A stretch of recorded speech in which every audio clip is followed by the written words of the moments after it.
Breaking news చూస్తున్నాం. ప్రపంచ ఆర్థిక వేదిక స్విట్జర్లాండ్లోని దావోస్ నగరం ఆంధ్రప్రదేశ్ తెలంగాణ రాష్ట్రాల మధ్య పెట్టుబడుల వేట ఎంతో ఆసక్తికరంగా మారింది. ఇద్దరు ముఖ్యమంత్రులు నారా చంద్రబాబు నాయుడు, రేవంత్ రెడ్డి తమ రాష్ట్రాలకు భారీ నిధులను ఆకర్షించే లక్ష్యంతో అక్కడ అడుగుపెట్టారు. ఆంధ్రప్రదేశ్ ముఖ్యమంత్రి చంద్రబాబు నాయుడు ఒకరోజు ముందే దావోస్ చేరుకుని తన మార్క్ విజనరీ రాజకీయాలకు పదును పెట్టారు. గతంలోనే దావోస్తో దశాబ్దాల అనుబంధం ఉన్న ఆయన ఇప్పటికే పలు అంతర్జాతీయ దిగ్గజ సంస్థల సీఈఓలతో సమావేశమయ్యారు. స్పీడ్ ఆఫ్ డూయింగ్ బిజినెస్ అనే కొత్త నినాదంతో ఏపీని పెట్టుబడులకు స్వర్గధామంగా మారుస్తామని ఆయన పారిశ్రామికవేత్తలకు భరోసా ఇస్తున్నారు.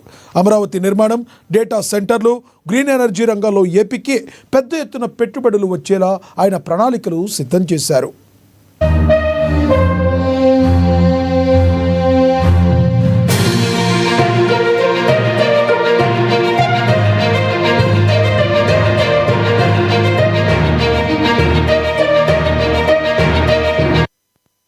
ఇక సీఎం రేవంత్ రెడ్డి సైతం తన బృందంతో కలిసి దావోస్లో అడుగుపెట్టారు. గత పర్యటనలోనూ వేల కోట్ల ఒప్పందాలు కుదుర్చుకున్న ఆయన ఈసారి హైదరాబాద్ను గ్లోబల్ హబ్గా మరింతగా విస్తరించడమే లక్ష్యంగా పెట్టుకున్నారు. ఐటీ, ఫార్మా రంగాలు ఇప్పటికే బలంగా ఉన్న తెలంగాణలో ఇప్పుడు ఏఐ, సెమీ కండక్టర్లు, లాజిస్టిక్స్ రంగాల్లో పెట్టుబడులను రాబట్టాలని రేవంత్ ప్రభుత్వం చూస్తుంది.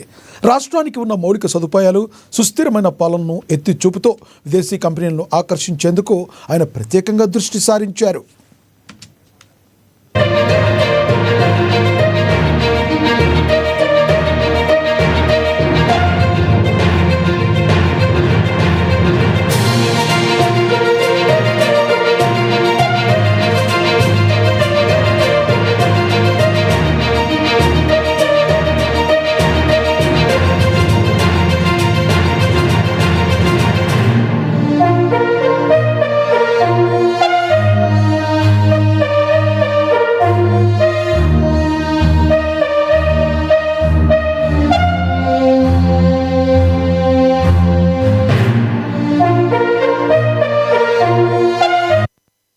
ప్రపంచ ఆర్థిక వేదిక స్విట్జర్లాండ్లోని దావోస్ నగరం ఆంధ్రప్రదేశ్ తెలంగాణ రాష్ట్రాల మధ్య పెట్టుబడుల వేట ఎంతో ఆసక్తికరంగా మారింది. ఇద్దరు ముఖ్యమంత్రులు నారా చంద్రబాబు నాయుడు, రేవంత్ రెడ్డి తమ రాష్ట్రాలకు భారీ నిధులను ఆకర్షించే లక్ష్యంతో అక్కడ అడుగుపెట్టారు. ఆంధ్రప్రదేశ్ ముఖ్యమంత్రి చంద్రబాబు నాయుడు ఒకరోజు ముందే దావోస్ చేరుకుని తన మార్క్ విజనరీ రాజకీయాలకు పదును పెట్టారు. గతంలోనే దావోస్తో దశాబ్దాల అనుబంధం ఉన్న ఆయన ఇప్పటికే పలు అంతర్జాతీయ దిగ్గజ సంస్థల సీఈఓలతో సమావేశమయ్యారు. స్పీడప్ డూయింగ్ బిజినెస్ అనే కొత్త నినాదంతో ఏపీని పెట్టుబడులకు స్వర్గధామంగా మారుస్తామని ఆయన పారిశ్రామికవేత్తలకు భరోసా ఇస్తున్నారు. అమరావతి నిర్మాణం, డేటా సెంటర్లు, గ్రీన్ ఎనర్జీ రంగాల్లో ఏపీకి పెద్ద ఎత్తున పెట్టుబడులు వచ్చేలా ఆయన ప్రణాళికలు సిద్ధం చేస్తున్నారు. ఇక